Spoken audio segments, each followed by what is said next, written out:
Hello everyone, welcome back to my channel civil Gyan centre. ये highway का अगला video में हम लोग अब पढ़ने जा रहे हैं हॉरिजॉन्टल अलाइनमेंट। ये ज्योमेट्रिक डिज़ाइन का आई थिंक तीसरा वीडियो है और इसमें हम लोग साइड डिस्टेंसेस कवर कर चुके हैं और क्रॉस सेक्शनल एलिमेंट कवर कर चुके हैं, जिसमें कैम्बर, कर्व, ये सब चीज़ें थी। अब ये तीसरा है हॉरिजॉन्टल अलाइनमेंट। इसमें बेसिकली दो चीज़ें बहुत इंपॉर्टेंट है, that is super elevation and दूसरा ट्रांजिशन कर्व। ये दो चीज़ें बहुत इंपॉर्टेंट हैं। इस वीडियो में हम लोग मतलब सुपर एलिवेशन तक देखेंगे। थोड़ा हो सकता है सुपर एलिवेशन के आगे एक दो चीज़ें और हैं वो देख लेंगे, लेकिन ट्रांजिशन कर्व हम लोग अगले वीडियो में ही देखेंगे, क्योंकि अदरवाइज़ वीडियो लंबी हो जाएगी, आपको समझ में भी नहीं आएगा। तो चलिए शुरू करते हैं। सबसे पहले हॉरिजॉन्टल अलाइनमेंट में आता है टेरेन क्लासिफिकेशन, कि टेरेन की क्लासिफिकेशन क्या है। तो उसके लिए डिपेंड करती है आपकी क्रॉस स्लोप। अगर आपकी क्रॉस स्लोप लेस देन 10% है, तो आपकी टेरेन को प्लेन टेरेन बोला जाता है। अगर 10 से 25% है तो रोलिंग टेरेन, 25 से 60% है तो माउंटेनियस टेरेन, और 60% से भी ज़्यादा है तो स्टीप टेरेन, मतलब पहाड़ एकदम है। ठीक है, ये हो जाएगा। ठीक है, फिर बात आती है कि कुछ डिज़ाइन स्पीड। इसका टेबल और भी बड़ा है, लेकिन हमने इतना ही लिखा है क्योंकि इतने ही से हमें काम चलेगा। कि design speed kilometre per hour में, तो एक्सप्रेस हाईवे और नेशनल हाईवे, इन दोनों की बस बात होगी। प्लेन टेरेन में रूलिंग स्पीड और मिनिमम स्पीड, मतलब maximum speed and minimum speed. तो एक्सप्रेस हाईवे की बात करें जब प्लेन टेरेन में, तो 120, 100। National highway, state highway 180। Rolling terrain में बात करें तो थोड़ा कम, क्योंकि वहाँ भाई स्लोप थोड़ा बढ़ गया है, तो 100 से 80, और इधर 80 से 65। ये रोलिंग टेरेन में बात करें। एक दो और जान लीजिए। शायद माउंटेनियस टेरेन का भी एक क्वेश्चन मैंने देखा था कि अगर आपका जो रूलिंग स्पीड की बात करें माउंटेनियस टेरेन में, तो 50 है। ठीक है, नेशनल हाईवे के लिए। ओके, इतना जानते रहिए। आगे बढ़ते हैं। Horizontal curve, when there is a horizontal curve in horizontal alignment, then centrifugal force acts in radial outward direction to curve which is lateral on a vehicle. अब यहाँ से मेन चैप्टर शुरू हो गया है। देखिए, सबसे पहली चीज़, कोई भी कर्व है, अगर आप उस पर गाड़ी चला रहे हैं, कोई भी कर्व है, तो आपके ऊपर एक सेंट्रीफ्यूगल फोर्स लगेगा। और उस सेंट्रीफ्यूगल फोर्स के इफ़ेक्ट क्या हो सकते हैं कि आपकी गाड़ी पलट जाए, ओवरटर्निंग हो जाए, या लिटरल स्किडिंग हो जाए। इसीलिए कहा जाता था कि जो वैगनार कार होती है उसका सेंटर ऑफ मास बहुत ऊपर होता है, तो उसके ऊपर और आसानी से सेंट्रीफ्यूगल फोर्स लगता है और हमेशा वो कर्व वगैरह पे पलट जाती थी। ठीक है, तो over turning of the vehicle हो जाती थी। तो ओवर टर्निंग ऑफ व्हीकल को बचाने के लिए, ठीक है, यहाँ पे पूरा फार्मूला है। ओवर टर्निंग ऑफ व्हीकल को बचाने के लिए और लेटरल स्किडिंग ऑफ व्हीकल को बचाने के लिए हम लोग देते हैं सुपर एलिवेशन देते हैं। ठीक है, और क्या देते हैं? Transition curve. ये दोनों चीज़ देते हैं। ट्रांजिशन कर्व इसलिए ताकि धीमे धीमे कर्व आए, और सुपर एलिवेशन इसलिए ताकि ओवर टर्निंग ना हो पाए। तो अब देखिए, ये हमारी कार है, कर्व पे आई, inner side of the road, outer side of the road, तो ये हमारा M V square by R, ये सेंट्रीफ्यूगल फोर्स बाहर की ओर लगेगा। ठीक है, उसको रेजिस्टिंग फोर्स, फ्रिक्शनल फोर्स यहाँ पे लगा।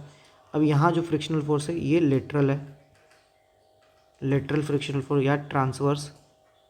ठीक है, ट्रांसवर्स फ्रिक्शनल फोर्स। ठीक है, तो यहाँ पे ये लगा, इतनी फोर्सेस हैं। बाकी weight of the vehicle W है।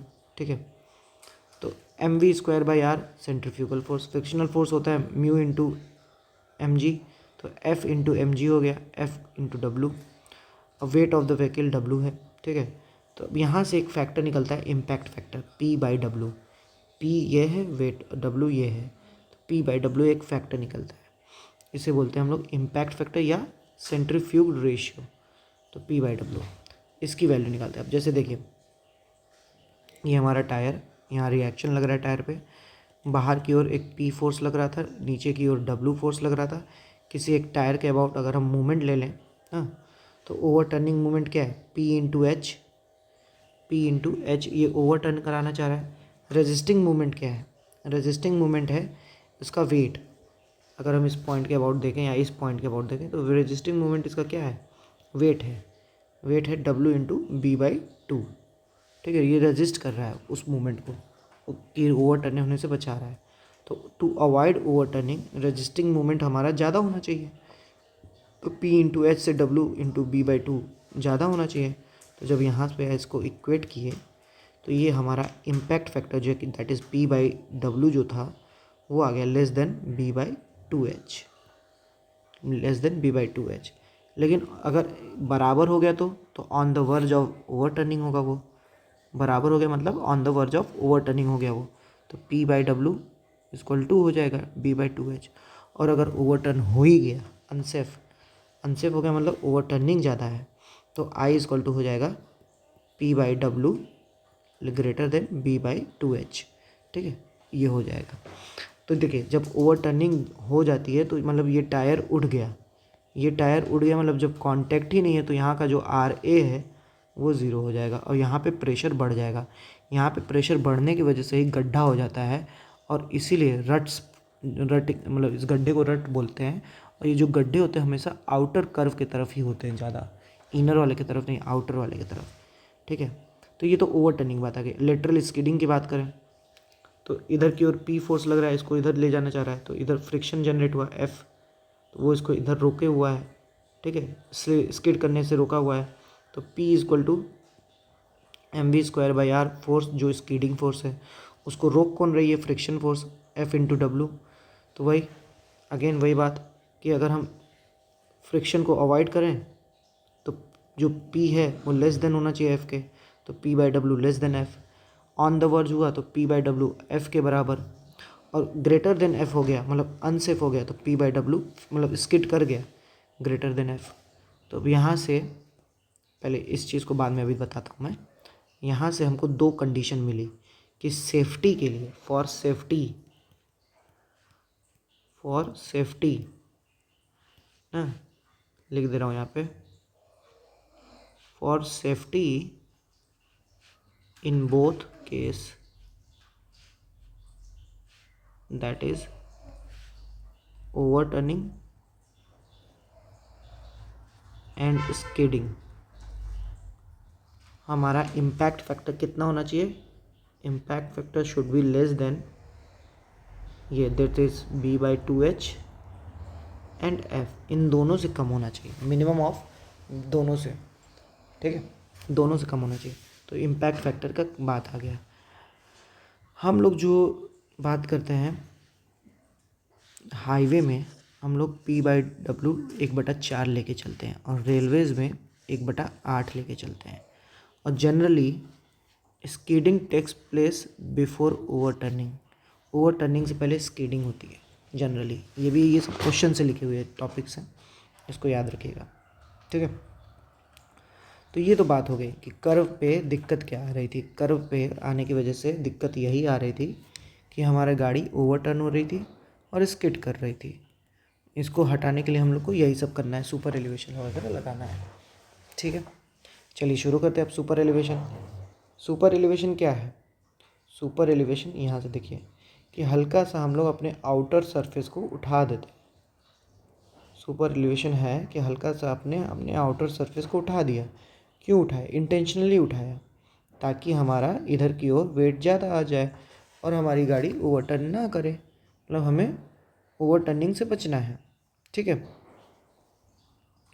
तो देखिए पढ़िए क्या लिखा है। Super elevation is a cross slope provided to road at horizontal curve by levelling outer edge, elevating outer edge को एलिवेट कर रहे हैं of pavement with respect to inner edge in order to avoid over turning and lateral skidding. Lateral skidding और overturning को avoid करने के लिए ही हम लोग कर रहे हैं। ठीक है, चलिए मान लेते हैं उठा दिया, ये उठा दिया है। ठीक है, ये एक्स डिस्टेंस उठा दिया है यहाँ से यहाँ के रिस्पेक्ट में, तो ये P अगेन अभी भी तो लग ही रहा होगा, सेंट्रीफ्यूगल फोर्स, तो उसका कंपोनेंट पी कॉस थीटा इधर आ गया, वेट का कंपोनेंट डब्लू साइन थीटा, ये बना ही देता हूँ, ये पी कॉस थीटा इधर आ गया, वेट का कंपोनेंट डब्लू साइन थीटा इधर आ गया, ठीक है।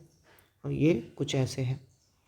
तो सुपर एलिवेशन जो ये क्रॉस स्लोप है इसी का टैन थीटा होता है, ठीक है, सुपर एलिवेशन, ठीक है।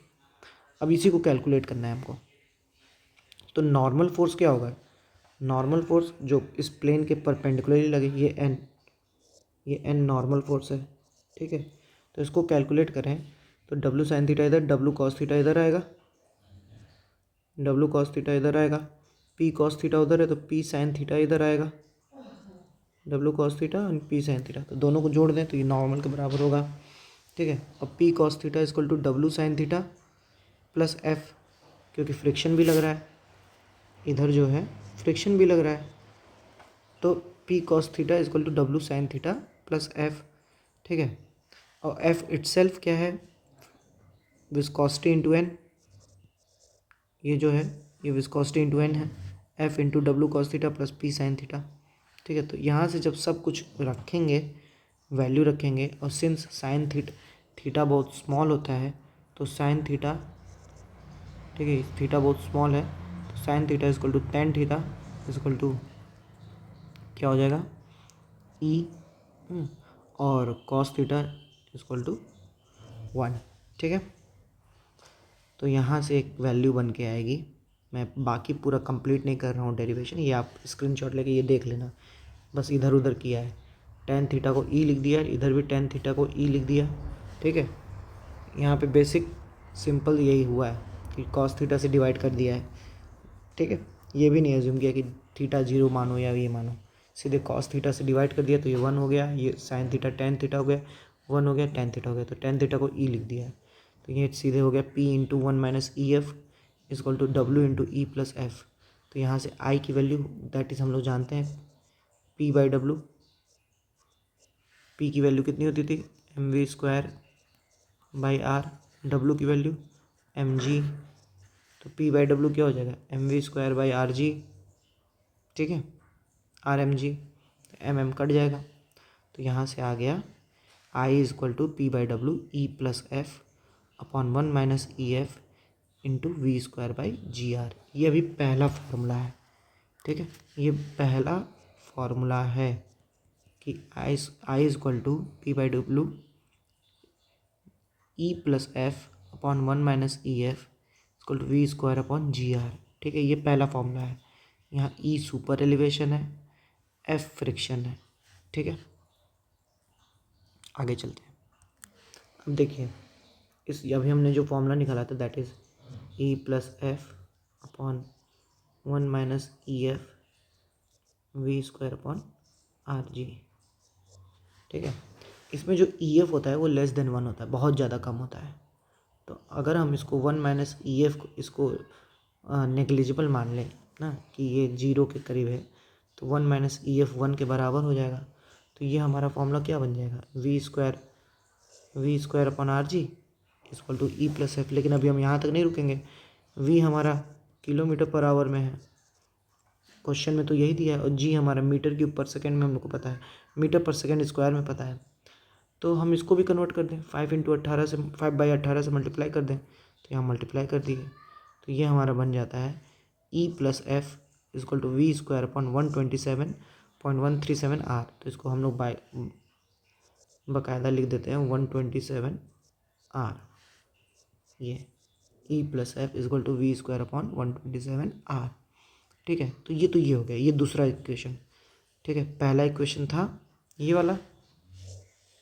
E plus F upon 1 minus E F V square upon R G, दूसरा आ गया E plus F V square upon 127 R. तो अब देखो in case of high speed, ठीक है, लेकिन अगर क्वेश्चन में दे कि in case of high speed track if coefficient of friction is high, E F की वैल्यू ज़्यादा है, ठीक है, तो ई एफ लेस देन 1 जो माने हम लोग ये वैलिड नहीं होगा, तो हमें यही फॉर्मूला लगाना है, ठीक है, यही वाला फॉर्मूला लगाना है जो हमने सीखा है, ठीक है। आगे बढ़ते हैं, हम देखिए थोड़ा सा डिफरेंट कंडीशन देखिए, जैसे फॉर एग्जांपल मान लेते हैं कि कभी हमारी कार इधर की ओर टॉपल करना चाह रही है, मतलब इधर की ओर ओवरटर्न करना चाह रही है, तो इधर वाले टायर पे ज़्यादा हमारा लोड पड़ेगा, ठीक है, हमारा इस वाले टायर पे ज़्यादा लोड पड़ेगा। तो इस वाले टायर पे जब ज़्यादा लोड पड़ेगा तो आर बी जो है वो ग्रेटर देन आर ए होगा और रेजिस्टेंस में फ्रिक्शन इधर की ओर डेवलप करेगा। इसका अपोजिट केस मान लेते, कभी हमारी कार इधर की ओर मान लेते कुछ ऐसा लोड आया या कुछ ऐसा आया इधर की ओर ओवरटर्न करना चाहिए, तो फ्रिक्शन जो है आउटवर्ड लगेगा, फ्रिक्शन आउटवर्ड लगेगा और आर ए जो होगा, अब हमारे आर ए पे ज़्यादा प्रेशर पड़ेगा, आर ए पे ज़्यादा प्रेशर पड़ेगा as compare to R B, तो इधर होगा। लेकिन अगर इक्विलिब्रियम की बात करें तो फ्रिक्शन हमारा ज़ीरो हो जाएगा और R A equal to R B हो जाएगा, ठीक है। इन दिस केस जब हम, क्योंकि अभी तक ई प्लस एफ का फॉर्मूला हमने पढ़ा था वी स्क्वायर अपॉन 127 आर, तो जब एफ हमारा जीरो हो गया तो फॉर्मूला बन जाएगा ये चौथा फॉर्मूला इक्विलिब्रियम कंडीशन का कि V square upon 127 R E equal to V square upon 127 are.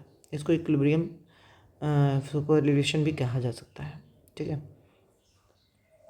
अब आगे बढ़ते हैं। फिर आईआरसी ने कुछ नॉर्म्स भी रखे हैं कि आईआरसी ने बोला है कि मैक्सिमम सुपर एलिवेशन जो होना चाहिए प्लेन रोलिंग टेरेन के लिए 7%, माउंटेनियस स्टीप टेरेन के लिए 10% और बिल्टअप एरिया के लिए 4%। कुछ कुछ किताबों में आप देखेंगे कि माउंटेनियस स्टीप का दो कंडीशन है, एक स्नो बाउंड और एक नॉन स्नो बाउंड। ये कंडीशन आप देखेंगे कि स्नो बाउंड के लिए अलग और नॉट स्नो बाउंड के लिए अलग। तो स्नो बाउंड के लिए अगेन 7% है एंड नॉट स्नो बाउंड के लिए 10% है, ठीक है। लेकिन जनरली आप याद रखिए कि माउंटेनियस स्टीप के लिए 10%, ये बहुत रेयर केस है, एक ही क्वेश्चन में मुझे मिला है, ठीक है। तो इसको ना ही याद रखें तो ज़्यादा बेहतर है, ठीक है। और मिनिमम सुपर एलिवेशन कितना, ये तो मैक्सिमम की बात हो गई, ये मैक्सिमम था कि प्लेन रोलिंग के लिए 7%, माउंटेनियस स्टीप 10 और बिल्टअप एरिया के लिए 4%, ठीक है। और मिनिमम की बात करें तो मिनिमम होता है camber of the road, camber of the road minimum होता है। तो जो हमें प्रोवाइड करना है सुपर एलिवेशन वो इन दोनों के बीच में ही रहना चाहिए, ठीक है। तो डिज़ाइन सुपर एलिवेशन की बात करें, अब हमें प्रोवाइड करना है तो डिज़ाइन सुपर एलिवेशन, देखिए हमारी जो ट्रैफिक होती है मिक्स ट्रैफिक होती है, कोई हमारी मैक्सिमम स्पीड से चल रही है, कोई कम स्पीड से, तो हम आईआरसी सजेस्ट करता है कि डिज़ाइन सुपर एलिवेशन के लिए हम 75% ऑफ द डिज़ाइन स्पीड को कंसीडर करेंगे, ठीक है, ठीक है। 75% ऑफ द डिज़ाइन स्पीड को कंसीडर करेंगे और कोफिशिएंट ऑफ फ्रिक्शन 0 मानेंगे। ये आईआरसी बात बोलता है कि डिज़ाइन करने में सुपर एलिवेशन जब डिज़ाइन करना है तो IRC suggest that design super elevation for 75% of design speed, मतलब जो डिज़ाइन स्पीड दी है उसका 75% लेंगे कंसिडरिंग कोफिशिएंट ऑफ फ्रिक्शन 0। तो ये क्या हो जाएगा, 75% जब रखेंगे तो v इक्वल इंटू 0.75 हो जाएगा, 127 आर है, f की वैल्यू 0, तो फार्मूला क्या बन जाएगा, e equal to V square upon 225 R, E square to V square upon 225 R. और लेकिन क्योंकि ये आईआरसी का दिया हुआ ही है तो ई मैक्सिमम से ज़्यादा नहीं होना चाहिए, जो भी हमने 7, 10, 4 देखा था उससे ज़्यादा नहीं होना चाहिए, ठीक है। तो इसके लिए फिर आगे चेक होता है कि it should not be, check करेंगे कि अगर E less than equal to E max है तो प्रोवाइड कर देंगे, लेकिन अगर ज़्यादा निकल गया तो अब क्या करेंगे, अब कुछ नहीं, अब हमको एफ़ की वैल्यू चेक करनी होगी, एफ़ की वैल्यू कि एफ़ कितना आ रहा है। तो एफ़ की वैल्यू कैसे चेक करेंगे, ये वाला जो फॉर्मूला था E plus F equal to V square upon 127 R, इसमें हम बाकी एफ़ को छोड़ के बाकी सारी वैल्यूज़ रख देंगे। जो ई है उसको ई मैक्सिमम मानते हुए, जैसे फॉर एग्जांपल प्लेन रोलिंग के लिए 0.7 होता है, 7% होता है, तो 7% रखते हुए ई प्लस एफ़ की वैल्यू निकालेंगे और वहाँ से एफ़ की वैल्यू निकालेंगे। तो फिर एफ़ की वैल्यू चेक करेंगे, एफ़ की वैल्यू कोड बोलता है कि लेटरल फ्रिक्शन 0.15 से कम होना चाहिए, लेटरल फ्रिक्शन 0.15 से कम होना चाहिए। अगर ये है तो सेफ़ है, नहीं है, अगर नहीं है तो अब हमको इस फॉर्मूले में अब बचा क्या है, E plus F equal to V square upon 127 R, क्योंकि आर तो दिया जा चुका है तो वी को मैनेज करेंगे, वी को हम लोग स्पीड रिस्ट्रिक्शन लगाएंगे। मैक्सिमम स्पीड जो अलाउ होगी वो होगी V max is equal to 127 R into E max plus 1.15, ठीक है। मैक्सिमम स्पीड लिमिट करेंगे। एक बार फिर से बता रहा हूँ कि डिज़ाइन स्पीड में क्या, क्योंकि हमारी डिज़ाइन सुपर एलिवेशन में क्योंकि हमारे कई गाड़ियाँ डिफरेंट स्पीड से चलती हैं, ठीक है, तो सबके लिए तो डिफरेंट सुपर एलिवेशन दे नहीं सकते। तो हमको क्या करना होगा, हमको मानना होगा कि 75% ऑफ द डिज़ाइन स्पीड के लिए हम बना दें। तो IRC बोलता है कि 75% ऑफ डिज़ाइन स्पीड कंसीडर करिए और फ्रिक्शन को जीरो मान लीजिए। 75% डिज़ाइन स्पीड और फ्रिक्शन जीरो। तो जब ये करते हैं तो हमारा फॉर्मूला बनता है E equal to V square upon 225R। और इसको हम चेक करते हैं, ये चेक है कि चेक करेंगे कि E लेस देन ई मैक्स है तो ठीक है, ऑल कूल, जो हमारा ई मैक्स टेबल से निकला है। और ई अगर ग्रेटर देन ई मैक्स हो गया है तो हम ई की वैल्यू ई मैक्स मानते हुए चेक करेंगे एफ़ की वैल्यू इस फार्मूले से। तो एफ़ की वैल्यू चेक करेंगे, अब 100% डिज़ाइन स्पीड पे चेक करेंगे। तो फॉर्मूला 100% में वी स्क्वायर अपॉन 127 आर था। तो जब एफ़ की वैल्यू चेक करेंगे तो ये 0.15 से ज़्यादा नहीं होना चाहिए, क्योंकि लेटरल फ्रिक्शन 0.15 से कम होता है। तो इसकी वैल्यू 0.15 से ज़्यादा नहीं होनी चाहिए। फिर वो चेक करेंगे, अगर ज़्यादा नहीं है तो ठीक है, अगर ज़्यादा हो गई तो क्या करेंगे, अगर ज़्यादा हो गई तो हम लोग को स्पीड रिस्ट्रिक्शन लगाना होगा। इसी फॉर्मूले में ई और एफ़ को मानते हुए अपने मैक्सिमम वैल्यू स्पीड को रिस्ट्रिक्ट करना होगा। कैसे, V max equal to under root में 127 आर ई मैक्स प्लस 0.15। तो ये हो जाएगा। आगे बढ़ते हैं। एक और कंडीशन है कि अगर क्वेश्चन में बोल दे कि full friction super elevation considering full friction, तब हमको ये वाला लगाना होगा, E plus F equal to V square upon 127 R. Last में आता है कि टाइप्स ऑफ रेडियस कैसे हैं, क्या क्या है। तो 3 तरह के रेडियस हमको देखने को मिलते हैं सुपर एलिवेशन की मदद से। Ruling minimum radius, ruling maximum absolute minimum radius and radius beyond which no super elevation needed. तो देखिए हमने फॉर्मूला पढ़ा था, यहाँ पे देख लेते हैं। सुपर एलिवेशन का हमने फॉर्मूला पढ़ा था, E plus F equal to V square upon 127 R, ठीक है। अगर मैं ई को ई मैक्स ले लूँ और एफ इक्वल टू 0.15 ले लूँ, ये फॉर्मूला क्या बन जाएगा, ई मैक्स प्लस एफ, ये 1.15 है, plus 0.15 equal to V square upon 127 R. R को इधर भेज दें, बाकी को इधर लेते हैं, तो वो ये बन जाएगा कि रूलिंग मिनिमम रेडियस। तो उसमें जब हम रूलिंग स्पीड रखेंगे तो रूलिंग मिनिमम बनेगा, और अगर हम मिनिमम स्पीड रख दिए तो एब्सोल्यूट मिनिमम रेडियस बन जाएगा इस वाले फॉर्मूले में, ठीक है। इस वाले फॉर्मूले में रेड से करते हैं, मुझे लग रहा है कि पिंक दिख नहीं रहा है, ठीक है। तो इस वाले फॉर्मूले में जब हम लोग क्या कहते हैं, वी की जगह बाकी सबको मैक्सिमम कर दें, सुपर एलिवेशन और फ्रिक्शन को, और वी की जगह अगर हम रूलिंग स्पीड रख दें तो रूलिंग मिनिमम रेडियस बन जाएगा, और अगर मिनिमम स्पीड रख दें तो ruling minimum absolute minimum speed बन जाएगा, सॉरी रेडियस बन जाएगा, ठीक है। एंड तीसरा चीज़ है कि radius beyond which no super elevation required, कि वो रेडियस बताओ जिसमें हमारा कोई सुपर एलिवेशन की ज़रूरत ना हो।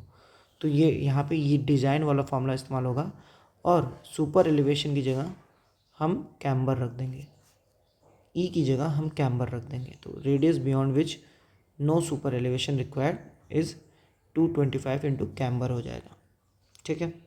आगे बढ़ते हैं। यही लिखा है कि radius beyond which no super elevation required is special type of radius of curve in which camber is used as super elevation. Camber जो है सुपर एलिवेशन की तरह इस्तेमाल हो रहा है, ठीक है। आगे बढ़ते हैं। अब लास्ट टॉपिक इसका आता है सुपर एलिवेशन के, कि सुपर एलिवेशन को हम लाएँ कैसे, अटेन कैसे करें। तो अटेनमेंट ऑफ सुपर एलिवेशन 2 तरीके हैं। पहला है कि एलिमिनेशन ऑफ क्राउन, हम क्राउन को एलिमिनेट करते जाएँ, धीमे धीमे रोड पे आगे बढ़ते जाएँ। ये यहाँ पे था, इसको यहाँ सरका दिए, यहाँ सरका दिए, फिर धीमे धीमे यहाँ पे लेते हैं। तो एलिमिनेशन ऑफ क्राउन कर सकते हैं, जैसे जैसे रोड पे बढ़ते गए यहाँ से, ये देखिए ये ऊपर थोड़ा सा आउटर एज को उठाते जा रहे हैं, फिर लास्ट में जितना उठा देता है उठा दिए तो एलिमिनेशन हो गया। और दूसरा तरीका है कि रोटेशन ऑफ पेमेंट कर दें, पेमेंट को रोटेट कर दें। तो सेंट्रल लाइन के अबाउट रोटेट कर सकते हैं, इनर एज के अबाउट कर सकते हैं। तो सेंट्रल लाइन के अबाउट रोटेट करेंगे तो जो यहाँ की नाली होगी वो डैमेज होगी, उसको दिक्कत होगा। बाकी फ़ायदा तो एक फ़ायदा भी है कि जितना हम एक्सकेवेट करेंगे उतना ही हम फिल कर देंगे इधर, तो हम मैनेज हो जाएगा। लेकिन दिक्कत ये है कि ड्रेनेज है, तो यहीं लिखा है कि central line remains unchanged, central line में कोई चेंज नहीं होगा। It may interfere the drainage system और अर्थवर्क बैलेंस है। तो डिसएडवांटेज यही है कि ड्रेनेज सिस्टम को इंटरफेयर करेगा और एडवांटेज ये है कि अर्थवर्क बैलेंस हो गया, ठीक है। और दूसरा वाला जो सीन है कि रोटेशन करना है, तो अगर हम रोटेशन अबाउट इनर एज करें तो सेंट्रल लाइन एलिवेट हो जाएगी, सेंट्रल लाइन जो यहाँ थी अब यहाँ हो गई, ठीक है। और ये ड्रेनेज को कुछ प्रॉब्लम नहीं करेगा, ड्रेनेज के साथ कुछ दिक्कत नहीं हुई, अभी भी ड्रेनेज उधर ही है। और अब यहाँ पे हमको अर्थवर्क की ज़रूरत पड़ेगी, फिलिंग करना पड़ेगा, मिट्टी ला के डालना पड़ेगा, ठीक है। लास्ट इसी में कीवर्ड लिखा है कि if subgrade is on embankment और sufficient gradient longitudinal direction then there is no drainage problem. ऐसे एम्बैंकमेंट पे अगर हमारा सबग्रेड है कि सफिशिएंट ग्रेडियंट है उसमें, ठीक है, तो हमें ड्रेनेज की प्रॉब्लम नहीं होगी, ठीक है। फिर है to achieve super elevation transition curve की ज़रूरत पड़ती है। Gradual transition curve is provided between straight and circular curve. Super elevation gradually increases on transition curve and constant on circular, ठीक है। ट्रांजिशन कर्व में बढ़ता जाता है सुपर एलिवेशन और सर्कुलर कर्व पे जाके कांस्टेंट हो जाता है, एक वैल्यू अटेन कर लेता है। फिर ये भी देख ही लेते हैं, लाइए लास्ट एक ये टॉपिक भी देख लीजिए, या रहने देते हैं इसको, वीडियो लंबी हो गई है, इसको मैं शॉर्ट्स के थ्रू समझा दूंगा, एक शॉर्ट वीडियो डाल दूंगा, उसमें एक्स्ट्रा वाइडनिंग समझा दूंगा, क्योंकि एक्स्ट्रा वाइडनिंग में कुछ खास है नहीं समझने। फिर हम लोग अगले वीडियो में देखेंगे ट्रांजिशन कर्व। तब तक के लिए आप हमारे चैनल को सब्सक्राइब कर लीजिए। मिलते हैं आपसे अगले वीडियो में, जिसमें हम लोग ट्रांजिशन कर्व पढ़ेंगे। होप करता हूँ आपको वीडियो अच्छी लगी हो, थोड़ी लंबी ज़रूर थी क्योंकि सुपर एलिवेशन थोड़ा डिटेलिंग में समझने वाला टॉपिक है। तो मिलते हैं आपसे अगले वीडियो में, ट्रांजिशन कर्व भी ऐसे लंबा वीडियो होगा, ठीक है। तो चलिए, तब तक के लिए पढ़ते रहिए। Have a good day.